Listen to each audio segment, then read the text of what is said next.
We wrapped up our initial conversation by exchanging phone numbers and email addresses. The second Crew walked out of my office, I swore he took all the air with him. I sat in my chair, staring at my computer screen, my brain in some sort of hot Crew fog. The man had temporarily broken me, and his moment of vulnerability hadn't helped. It made no sense, because every single athlete I'd worked for in the past was incredibly sexy. But Crew was on another level. Hell, he was on another damn planet. My phone pinged, and I glanced at it, seeing Celine's name on the screen. Pressing the text button, I read her message. "How was it?" was all she asked. And instead of even trying to respond with words, I called her instead. "Oh, so good you had to call," she teased, her soft French accent infiltrating through the line. "I'm sitting here at a complete loss for words. I need to pull it together," I admitted. And she laughed and clapped at the same time.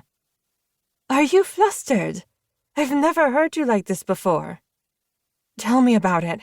I stuttered. "I don't know what I am." She breathed into the line, and I pulled the phone away from my ear before putting it back. "Okay, Summer, focus. Does he need a house?" That worked. I snapped out of whatever spell Crew had put on me and went straight into work mode. "Yes, he needs a house, and we want to buy instead of rent. He has a dog.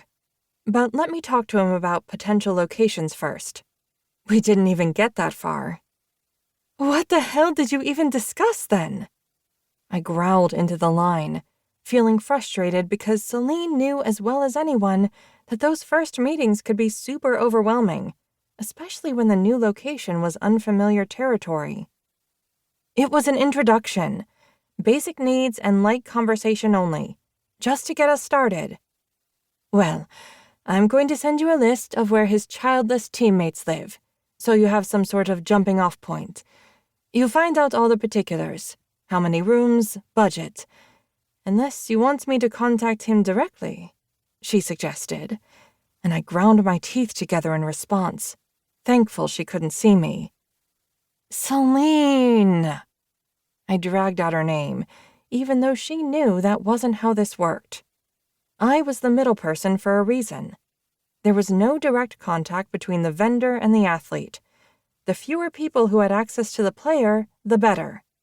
I handled all potential issues that arose and put out fires before Crew ever knew they'd sparked to life. That was my job. "Just teasing. Oh, this one's gonna be fun," she said, before saying, "Au revoir," and ending the call. I knew that her brain was already going a mile a minute, and before I even had the chance to send her a list of potential neighborhoods, she'd be sending me one instead. I opened up my email on the computer and started constructing one to send to Crew, telling him that it was nice to meet him today and that I was looking forward to working together, before reminding him to give me a list of cars he was interested in so that I could set up a showing. Even though we were currently only working on 2 items, both were big tickets and could take a lot longer than 2 months if I didn't do my job well, or if Crew's demands were too particular. It was better to get started on what I hoped would be the easier of the two as soon as possible. Guys were happier when they had a car that they loved.